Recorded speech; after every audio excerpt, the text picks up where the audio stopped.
Bismillahirrahmanirrahim. Assalamualaikum warahmatullahi wabarakatuh. Waalaikumsalam warahmatullahi wabarakatuh. Nah, sebelum kita mulai pelajaran kita hari ini, sebaiknya kita mulai dengan baca doa. Nah, silakan kertasnya disimpan.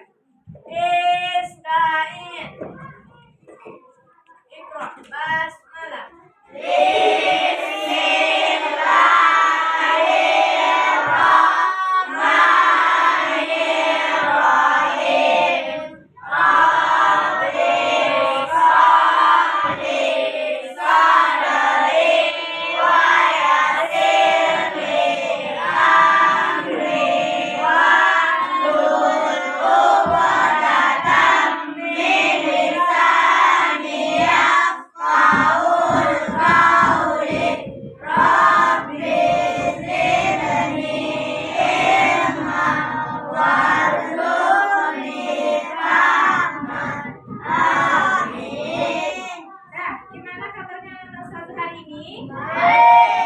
Apakah ada dari teman-teman antum yang sudah sekolah? Ada semuanya? Ada. Nah, sebelum kita mulai pelajaran kita, untuk lebih semangat kita menyanyikan lagu Profil Pancasila dulu.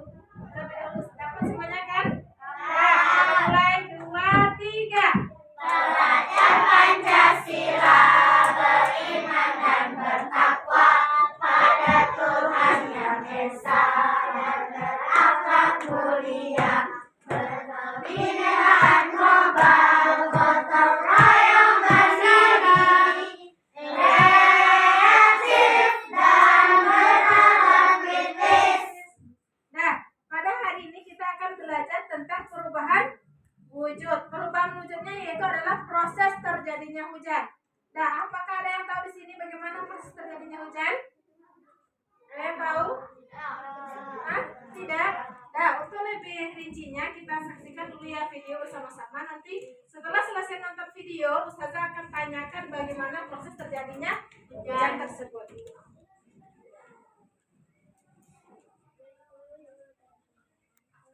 Hujan terjadi karena adanya perubahan wujud yaitu dari benda cair menjadi benda gas berupa uap air.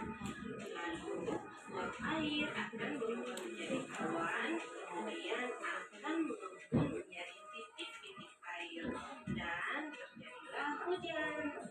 Nah, untuk detailnya kalian perhatikan proses hujan di samping ini ya. Panas matahari dapat mengakibatkan air menguap ke udara, baik itu dari air sungai, air laut, air danau, genangan air, serta air dari kandungan makhluk hidup lainnya. Proses ini disebut dengan evaporasi. Uap air ini akan terus naik ke atas sampai di atmosfer yang suhunya dingin. Karena semakin tinggi permukaan bumi, maka suhunya semakin rendah atau semakin dingin ya teman-teman. Jadi, jika uap air ini berada di suhu yang lebih dingin, maka akan mengalami proses kondensasi, yaitu uap air berubah wujud menjadi embun. Kemudian, titik-titik embun ini berkumpul dan memadat membentuk awan. Lalu akan terjadi proses koalensi karena adanya hembusan angin mengakibatkan awan-awan kecil yang berisi air ini akan menyatu sehingga membuat awan yang berisi air ini menjadi lebih besar dan berwarna gelap. Lalu terjadilah cuaca mendung. Nah, proses awan yang menyatu, membesar dan gelap ini disebut dengan proses koalensi. Setelah awan semakin berat, titik-titik air tidak terbendung lagi dan tidak mampu lagi ditopang oleh angin, maka butiran-butiran air akan jatuh ke bumi dan terjadilah hujan. Oh iya, kadangkala hujan berbentuk dalam serpihan salju ya teman-teman, namun meleleh saat melewati atmosfer bumi. Nah, sampai di sini kalian sudah paham tentang proses terjadinya hujan?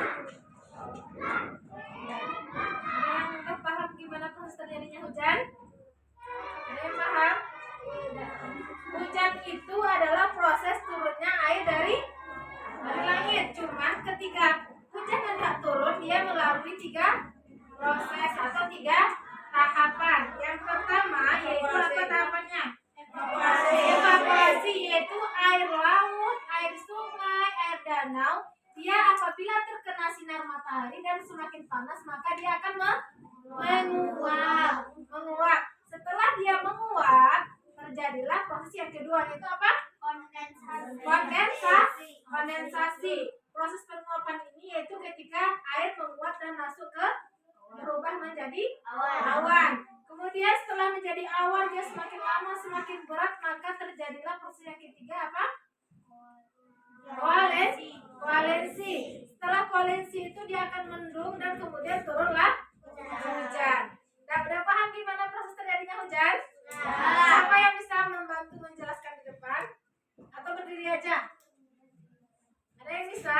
Tidak bisa? Nah, kita ulangi lagi. Proses terjadinya hujan ada 3 tahap. Yang pertama apa? Evaporasi. Yang kedua kondensasi. Yang ketiga koalensi. Nah, apakah udah paham semuanya? Sudah. Nah, apakah anak-anak Ustazah masih semangat? Masih fokus? Kita fokusnya dengan kita mulai dengan tepuk fokus. Melihat, mendengar, sungguh-sungguh fokus. Nah, dari yang udah kita tonton tadi, apakah ada dari anak Ustazah yang bisa memberi kesimpulan? Ada? Ya, Alfa silakan ke depan.